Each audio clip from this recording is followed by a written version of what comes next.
We'll be implementing a reduction to our global limb damage multiplier. What this means is that shots to the limbs will do less damage overall, and the damage will vary, as you'd expect, depending on the caliber of the weapon. This adjustment will reward those with high mechanical skills that consistently land their center of mass and headshots.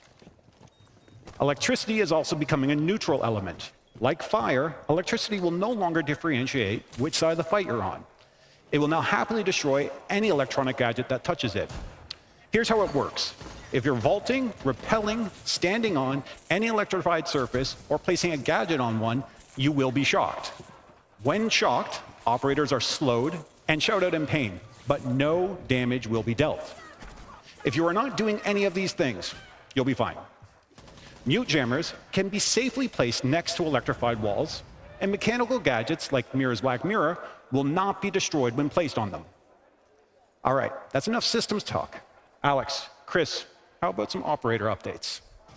We'll be tuning our ballistic shields going into Season 2. Aiming down sights will now be canceled during the vaulting animation for shield users. This will bring down their lethality and force them to think twice before making riskier, aggressive movements. Specifically for Blackbeard, we'll be making more changes. The sound effects of the glass panel moving up and down on the hull adaptive shield have been enhanced in order to provide more clarity of his shield's state. The glass itself has been tinted to make it easier to see when the shield is down or still extended. A big shout out to the community for this suggestion. And since we're speaking of operators, let's list a few more updates coming to some of them. To reduce frustration when facing off against Jackal, we've introduced some changes. Footprints will immediately be removed after a scan, and the operator detected will be revealed with only one hunter mark. This makes it more interesting for Jackal to hunt his prey instead of revealing them. Jaeger's active defense system will now be able to detect and destroy Capitão's bolts and Gridlock's track stingers. Thunderbird's Kona stations will no longer heal enemies, unless hacked by Brava, of course. And Sledge? Well, Sledge will now be able to use his hammer to knock a shield user on their ass if they decide to challenge him.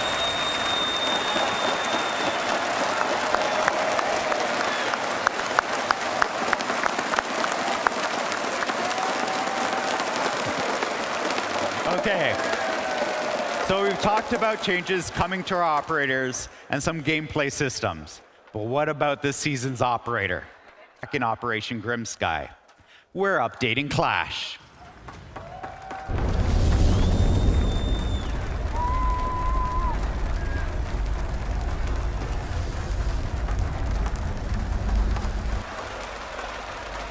Much like Blackbeard's remaster, the team went back to the core of the operator and rebuilt her from the ground up, keeping what worked and improving what didn't. Clash will be returning to the field with her redesigned CCE Shield Mark II, and it's packing some new functionality.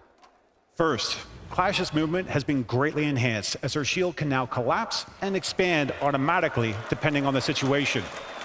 It will collapse while she sprints, crouches, vaults, and even dashes through barricades. It will remain extended when standing and moving around. She now has access to the free look feature similar to that of our other shield users, allowing her to have better situational awareness. The taser on her shield will no longer do damage because of our electricity update, but will still shock and slow opponents when activated. The biggest change comes with how she can now deploy and anchor her riot shield in the ground.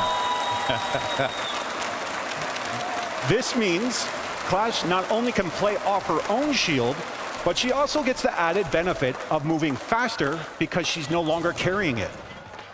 If you find her shield deployed in the field, don't underestimate it, because a new trick Clash has is the ability to activate the taser remotely, springing a trap on unsuspecting opponents. To counter this, it's important to know that when the shield is deployed, it is vulnerable to explosives and anyone who can get close enough to it and bash through it. We look forward to seeing how you reintroduce Clash into your lineups.